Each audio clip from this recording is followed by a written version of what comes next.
One. Hi, happy Earth Week to all of you. The Ohio Valley Environmental Coalition has been working to maintain drinkable water and breathable air in the Ohio River Valley region for over 30 years. During that time, we have worked through and adapted to a lot of crisis situations, but this one truly is the hardest I believe we've ever faced. We're really glad to have this opportunity to amplify the voices of some of our old and new network members and supporters today in a video that you'll see in a few minutes, which will tell of their connections to the Ohio River and also their concerns about it. Now, here's the context for why we did this. Our work to stop the pipelines and other fracking petrochemical buildout is crucial to reducing emissions that contribute to climate change. Because the fracking industry is steadily losing money, it is pushing three schemes for reaching profitability. These include selling the frack gas liquids to ASH, the Appalachian Storage Hub, for a new revenue stream, building more gas-fired power plants, and exporting the gas. Each of these schemes would exacerbate climate change. Each would either lock in decades of more pollution or become stranded assets. Consequently, our area is a key battleground in the fight against climate catastrophe. Unfortunately, awareness of these matters and a sense of urgency are very low here. We work to raise issue awareness, shift public opinion, and build resistance through educational outreach, grassroots organizing, and leadership development. Now, you're going to hear a few words from my coworker, Dustin White, who works directly with people in some of the most affected areas of our region. Hello, everybody. Thanks so much for joining us today. As Robin mentioned, we are looking at the potential threat of what is known as the Appalachian Storage and Trading Hub here for our region.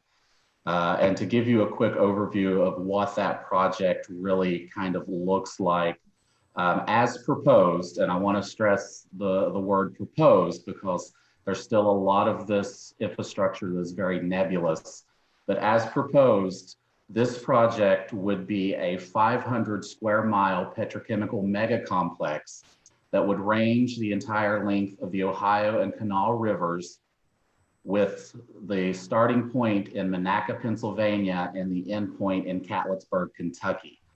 This project is set to touch over 50 counties in Pennsylvania, West Virginia, Ohio, and a sliver of Kentucky.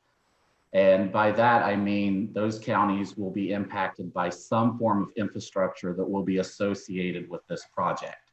This project will require a whole host of infrastructure that needs to go in place, which starts with the feedstock that comes from fracking, which they develop the natural gas liquids, especially the ethane, and they will send that via various pipelines to underground storage facilities, to giant facilities known as cracker plants, like the Shell ethane cracker that is currently under construction, with a second one now planned for Daly's Bottom, Ohio, right across the river from Moundsville, West Virginia. They'll also include other types of refineries, fractionators, and several other different types. So the scale of this is unprecedented for our region, and it is, an extreme risk for the health and safety of the folks who live in the Ohio River Valley. Consequently, 5 million people get their drinking water from the Ohio. But in the long term, a project of this scale with the emissions that it will produce, including the fracking, will exacerbate climate change. And then the secondary end product, or I should say the primary end product, secondary would be other petrochemicals, but the primary end product is new plastic. In a world that's already drowning in a sea of plastic pollution, they intend on creating new plastic. And it all starts with, and I'm not sure if you can see it, this. It's called a nurdle. It's a little grain of rice-sized plastic pellet. This is what they're jeopardizing our region for. So in a nutshell, that's kind of the basis of what they want to build here. The issues go far, far beyond what we have time to go into today, but yeah, that is kind of the overview of why we are here. And this is a region that is already economically depressed. This is a region that is already suffering from other forms of fossil fuel extraction legacy pollution, including mountaintop removal coal mining. So to build this thing here at the scheme of just trying to bail out these oil and gas companies is just insult to injury to the people who live here.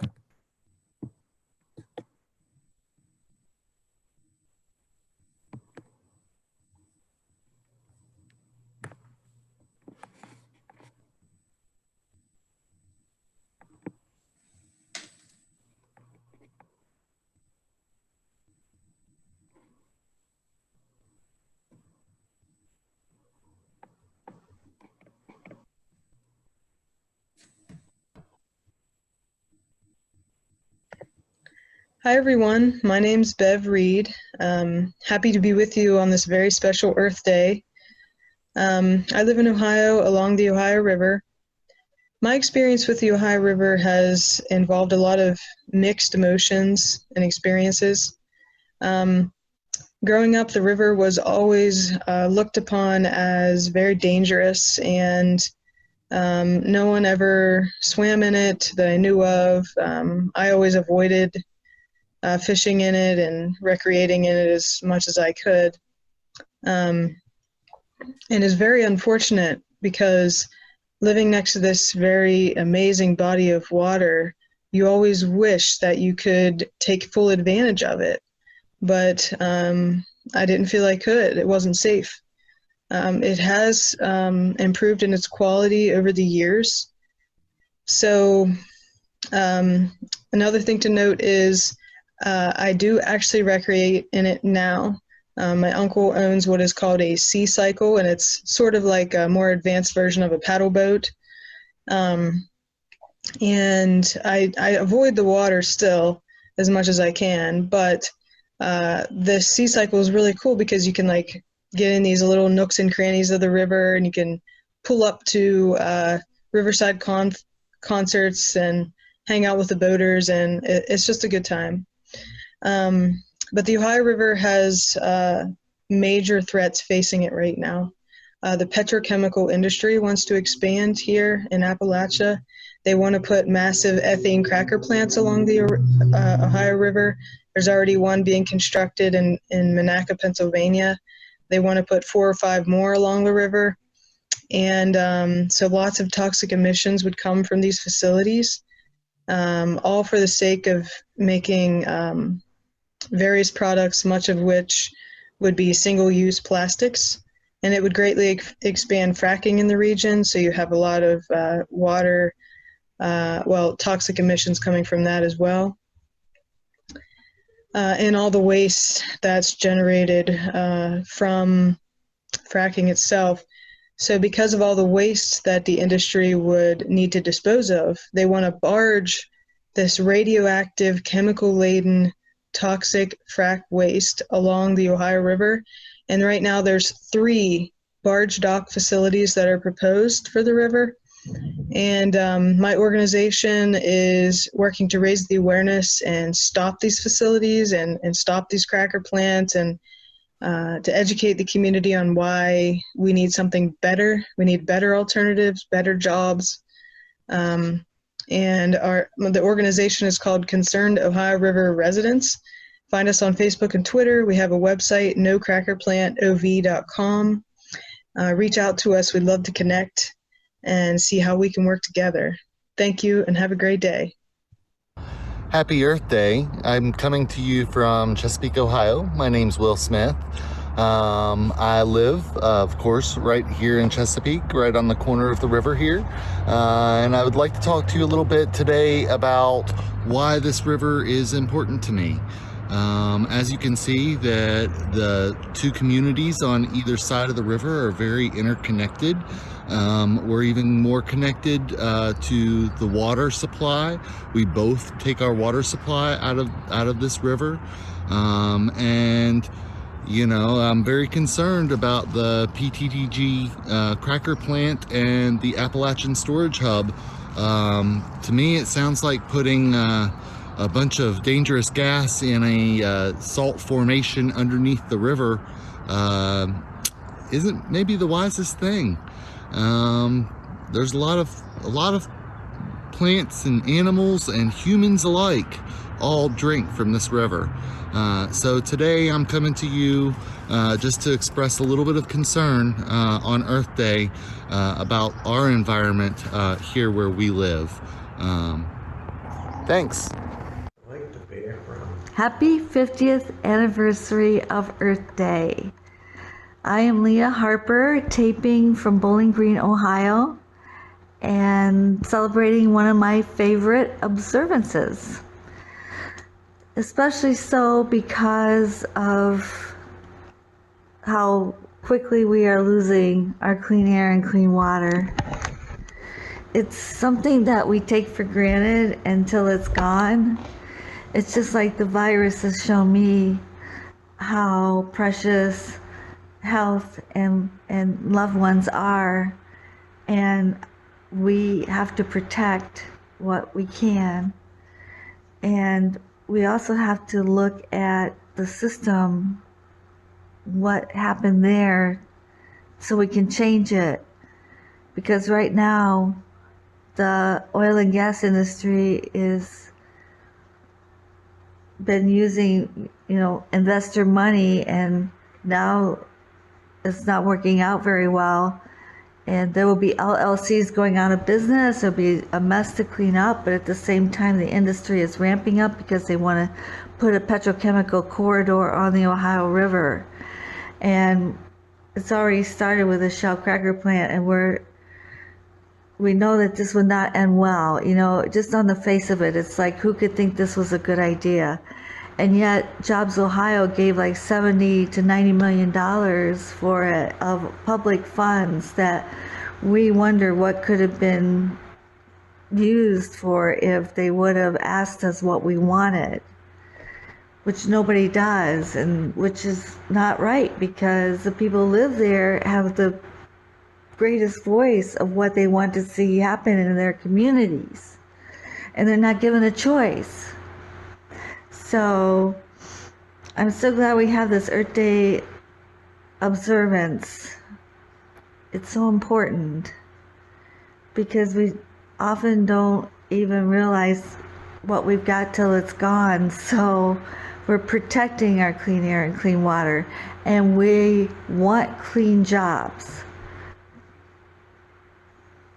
So let's put that out there. So next Earth Day, we'll turn it around and we'll get more in the direction of where we know we need to go for the best, for the earth, for our children, for ourselves. Happy Earth Day. Hello, my name is Randy Poklodnik, and I was born and raised along the Ohio River in a small town called Toronto, Ohio. And when we were kids growing up, we had to put up with a lot of pollution because we lived just a half a mile away from the Browns Island coke plant. The river wasn't clean back in those days. If you went swimming, you usually ended up with an oil slick on your head. But we still loved the river, and we still liked to view the Ohio River, even though we knew there was a lot of pollution in that river. Things are changing now for the Ohio Valley region, and we're no longer the big steel capital that we used to be. Now there are plans to make that area the petrochemical hub of the United States.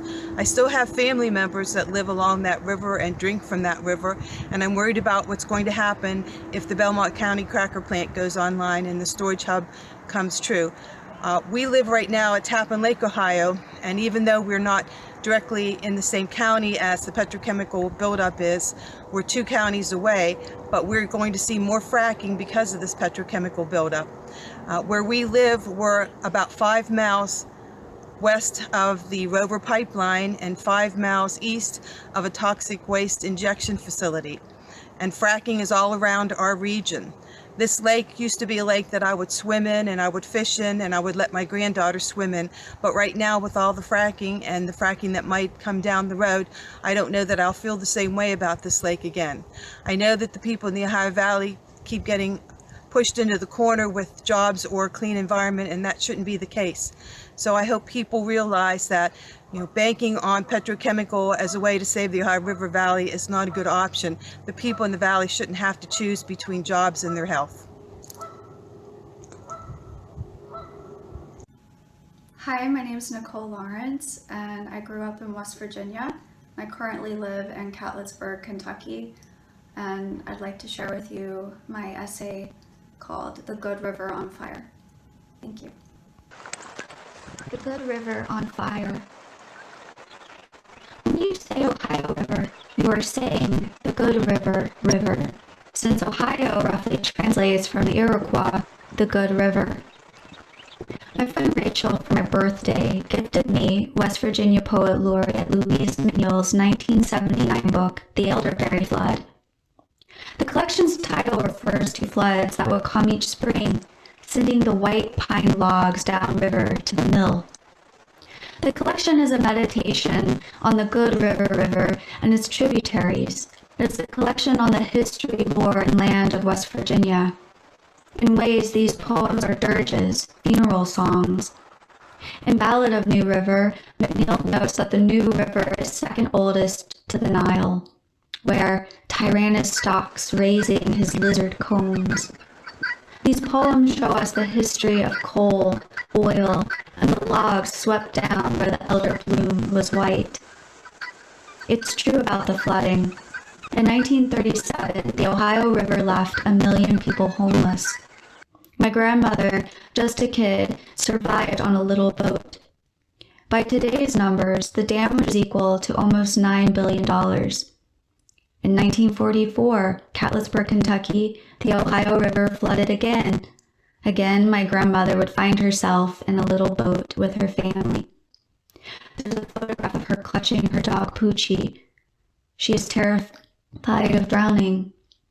She is with her brother and her aunt. The last time I visited her, the Big Sandy River was on fire. A train transporting ethane derailed, spilling into the river. Nothing new, she said. She showed me a document detailing the coal slurry spill of 2000. An estimated 250 million gallons of coal mine refuse slurry was released from a 72-acre impoundment by Martin County Coal Corporation. The spilled material impacted more than 75 miles of surface water, including the Big Sandy, a tributary of the Ohio River. That tributary supplies her drinking water. She has not drank water from her tap in 20 years.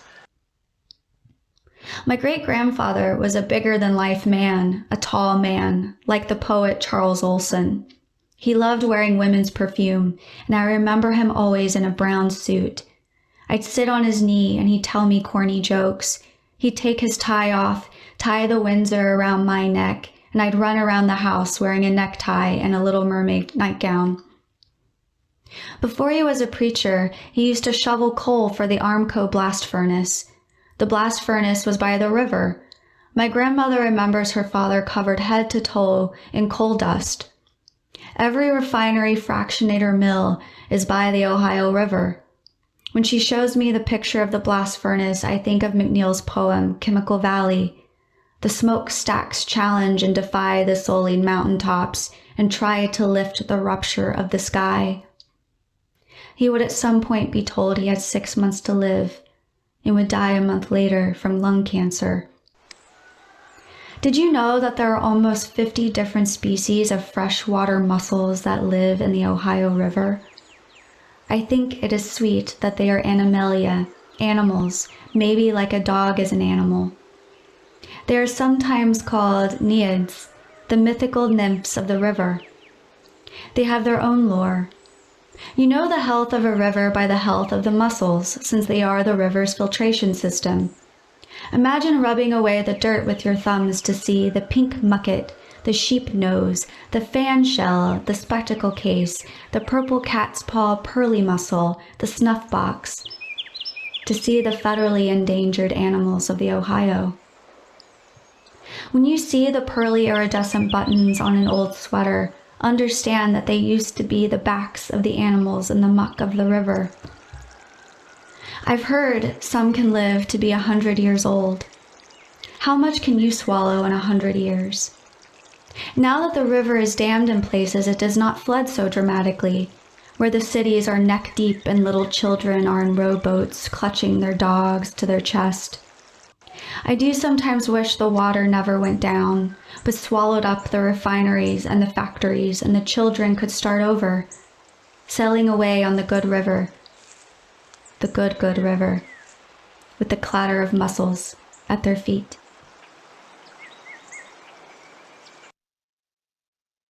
Robin Blakeman. I grew up along this river, the Ohio River, here in Huntington. I remember going to festivals and fun stuff right here along these banks with my parents when I was a kid, and I've lived in the Huntington area most of my life. I've always been a little concerned about the river in terms of pollution. I remember advisories not to ever swim in it from my parents. But I'm even more concerned now that I've heard about the Appalachian Storage Hub and also the issues related to PFAS and PFOA contamination coming downstream towards us that have not yet been resolved. My hope is that people will wake up and attend to these issues and realize there has to be a better way to bring economic redevelopment to this area, a way that will not endanger this river, which is the tap water supply for 5 million people, including all of my immediate family. So I hope that we can find a better way to, as I said, bring economic development to this area that doesn't involve increasing pollutants from petrochemical industry. Happy Earth Day, everyone. While I celebrate the Earth for this 50th Earth Day, I'm especially grateful for her gift of water, without which we all know there would be no life. I grew up in Huntington, West Virginia, a short distance from the Ohio River. My father's love of fishing and his willingness to let me tag along when he fished on a lake or in the Ohio River fostered in me an endearing love for the outdoors. I learned about the web of life firsthand. Worms in the earth were food for the fish that became food for our dinner table and me. For the last 40 years, I've been an avid bird watcher, and the Ohio River has provided countless hours of observing a great variety of water-dependent birds. As water quality on the Ohio has improved, I've witnessed the return of the osprey, a bird that solely depends on fish for food. Additionally, our national bird, the bald eagle, has made a remarkable comeback, nesting not only near the Ohio River Valley, but also in other areas of our state. Geese, ducks, cormorants, loons, herons, gulls, terns, egrets, shorebirds, things that you wouldn't imagine you can see, are actually seen on the Ohio River. It provides an astonishing variety of birds. Practically speaking, the Ohio River is a water source for millions of people in our region. Unfortunately, it's the most polluted river in the nation, and it's held that title for several years now, and it's fouled primarily by industrial pollution. I personally believe that access to clean, safe water is a human right, and that we as individuals and as a state and a nation should do much more to protect it, not just for our own health, but for generations to come. I hope you'll do your part in helping to protect the Ohio River and other water sources in West Virginia and beyond. Happy Earth Day, everyone. Have a great day.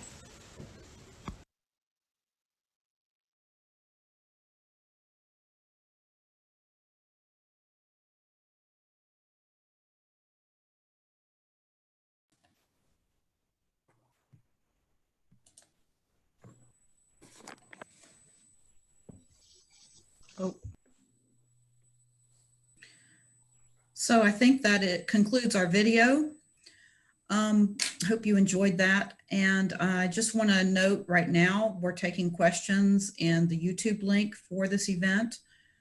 And also that we could take some comments live from anyone who is connected in on the Zoom link for this event. If you'd like to do that. If you want to raise your hand, we'll be able to recognize you.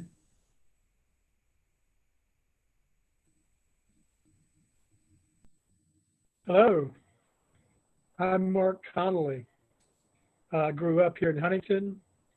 I played on the banks of the Ohio when I was a child.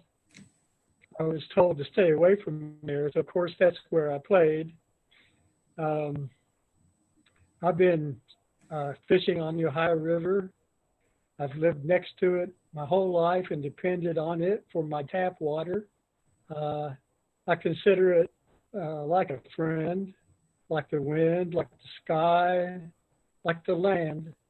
It's nurturing, and it brings me joy to be close to it. I've been to many river sweeps and cleanups where I try to keep debris off of the banks so that my fellow citizens can enjoy the beauty of the river. It's such a delight to be able to sit and watch boats and barges go up and down, and it's just a wonderful resource that we have, and we have to protect. Everyone's touched on the horrible Appalachian storage hub that's been proposed and has started being developed. This is something that we must stand against. We need to protect our water. As we all know, water is life. Our water is something that we depend on to live. If we don't have it, we cannot exist without it, basically.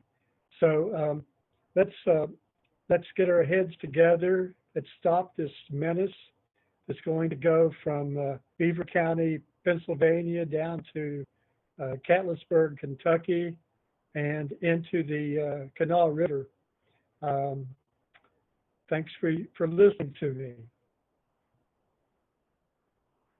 Yeah, thank you so much, Mark.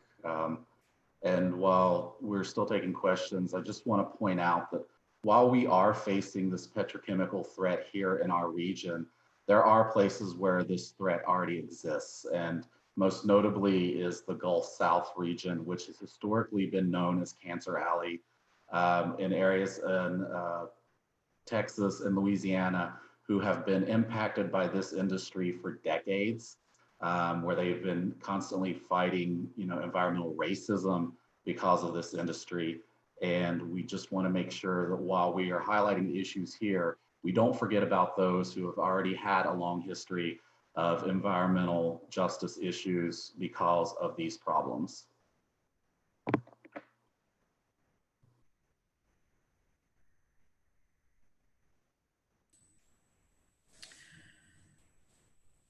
So I'm seeing a question in our chat window from Ryan Faulkner, who lives in Catlettsburg.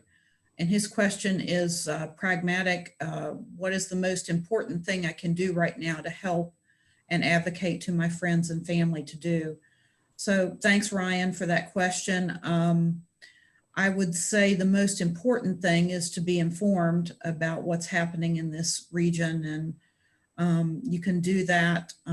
One way to do that is through our website, www.ohvec.org. We have an entire webpage on that site devoted to the Appalachian Storage Hub, where you can learn lots of information. You can also sign up for action alerts on that site to know when things are happening and when you can join in on things.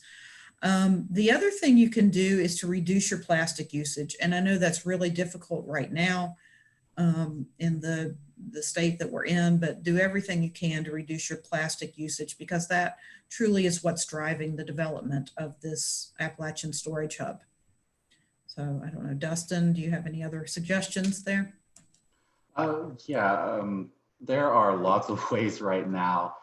We've been fortunate enough that when we found out about this issue, a lot of folks really became activated and started kind of pushing back. And we do have Bev Reed and Letra who were featured in the video live with us as well. Bev mentioned in the video their website, nocrackerplantov.com. We are also developing a regional coalition called People Over Petro. So there's peopleoverpetro.org that folks can get plugged into as well. And you can actually become a member of People Over Petro. All you have to do is go to the website, read over the values. We have core values for that to make sure that we move forward, just as we do this work justly. So you just sign on to those values document. We have folks in Pennsylvania who are fighting this issue around the Shell cracker plant and the Falcon pipeline. So there's a lot of folks on the ground who are pushing back. I like to sometimes say that we at OVEC are kind of the downstream representation of what is to be impacted, because where we are located in Huntington is about 200 or 300 miles south of where a lot of the infrastructure is currently being built. So we're downstream, and that's one thing to keep in mind is we all live downstream. So what could be impacted upstream also impacts downstream. We would, be happy to plug you in any way. You can contact us at info@ohvec.org as well. And we would gladly get you plugged in. We also host a series of phone calls. OVEC hosts one monthly. There's one related to the issues around PTTG weekly. So we could also get you plugged into those if you want to stay up to date and how to be active. Another key role that we could do is do letters to the editors and op-eds. We need to get the word out there to the public that, this thing is not wanted in our backyards. It's not wanted anywhere on Earth. We need to go from NIMBY, not in my backyard, to nope, not on planet Earth. So that's another way that folks can get active from abroad, especially right now with social distancing and things like that. Write comments, write letters. Just get the word out there. Let folks know that you don't want this.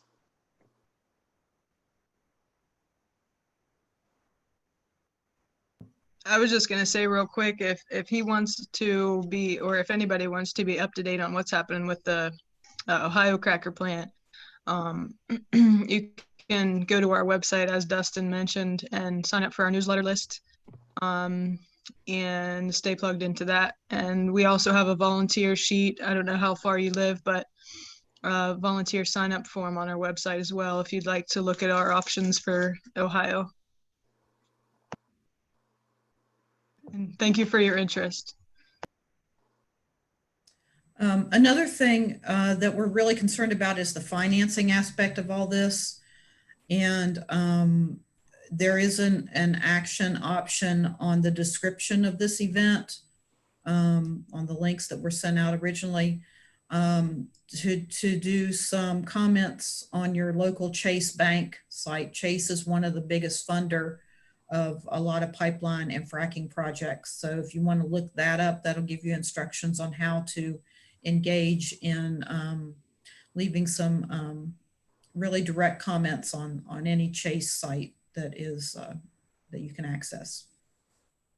Yeah, and along with that, also contact your politicians. Let them know that you're not real happy about this either, because another way that they are trying to bring this into fruition is tapping taxpayer dollars.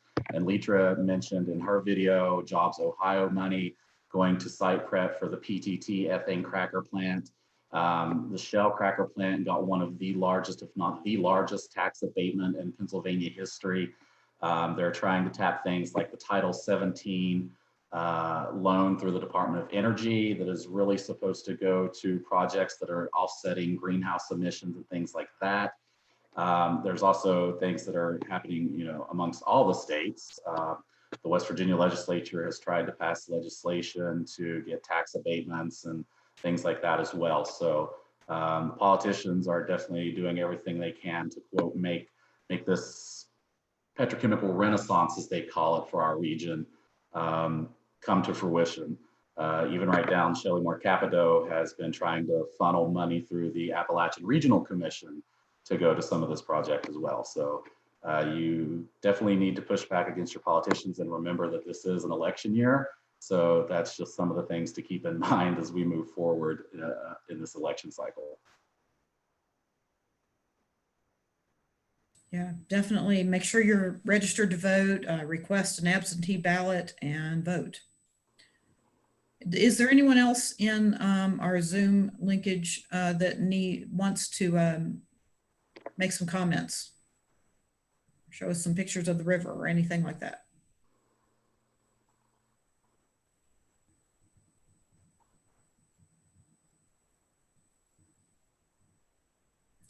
Were there any comments or questions from the YouTube links that we need to answer here?